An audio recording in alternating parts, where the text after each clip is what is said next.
ஏன் அம்பிகை வழிபாடு இந்த மாதத்துல அவ்வளவு சிறப்பாக இருக்குது? ஏன்னா ஒவ்வொரு வெள்ளி அப்படின்னாலே, ஆடி வெள்ளினாலே இந்த அம்மன் கோவில்கள் எல்லாமே களை கட்டும். ஆமா, ஏன் அதனால அந்த மாதிரி? அதுதான் இப்ப இந்த ஒரு தேவி பாகவதத்துல இதோடைய ஒரு விளக்கம் நமக்கு கிடைக்கிறது.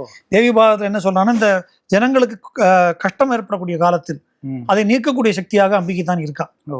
உலகத்துல யாருக்கெல்லாம் எப்பப்பெல்லாம் துன்பம் ஏற்பட்டதோ, அந்த துன்பம் ஏற்பட்டவர்கள் எல்லோரும் எப்படி அந்த துன்பத்தை நீங்க பெற்றார்கள்னா, அம்பிகையுடைய வழிபாட்டினால அந்த துன்பத்தை அம்பிகை வழிபட்டு அவருடைய அனுகிரகத்தை பெற்று தெய்வங்களுக்கே துன்பம் ஏற்பட்ட போதும் அதனாலதான் நீங்க பெற்றார்கள் அப்படின்னு இருக்கு. அதனால இந்த ஒரு மழை, பெருமழை வரக்கூடிய காலம், புது வெள்ளம் வரக்கூடிய காலம், இது மாதிரியான விஷயங்கள்ல நமக்கு ஏதாவது நமக்கு பாதிப்புகள் ஏற்படாமல் இருக்க அம்பிகையை வழிபடணும் அப்படிங்கிற அந்த மரபு ஏற்பட்டு போய் இந்த ஆடி மாசம் அப்படிங்கிறது முழுமையாகவே அம்பாளுக்கான மாசமாக தம்முடைய குறிப்பாக நம்முடைய தென் பாரதத்துல ஆந்திர, கர்நாடக, தமிழக பகுதிகளில் சொல்லணும்னா இந்த ஆடி செவ்வாய், ஆடி வெள்ளி அப்படிங்கிறது ரொம்ப விசேஷமாக அம்பிகைக்கு வழிபடக்கூடிய மாதமாக இருக்கு. ஆனா பொதுவில் நம்ம பார்த்தோம்னா, பாரத பூமி பூராவும் பார்த்தோம்னா எல்லா தெய்வங்களுக்குமே ஆடி மாசம் விசேஷமான ஒரு காலமாக இருக்கு. நம்முடைய தமிழ்நாட்டிலேயே கூட ஆடி கிருத்திகை விசேஷமாக முருகனுக்கு கொண்டாடப்படுறது, ஆடி செவ்வாய் முருகனுக்கு விசேஷமாக கொண்டாடப்படுறது.